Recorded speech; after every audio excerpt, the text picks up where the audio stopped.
Earlier today, Ingenuity should have autonomously performed its first flight attempt on Mars. Now the team is ready to receive the data that will tell them whether we've made history.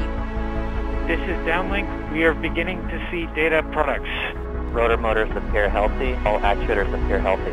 Ingenuity is reporting having performed spin-up, takeoff, climb, hover, descent, landing, touchdown, and spin down. Altimeter data confirms that Ingenuity has performed its first flight of a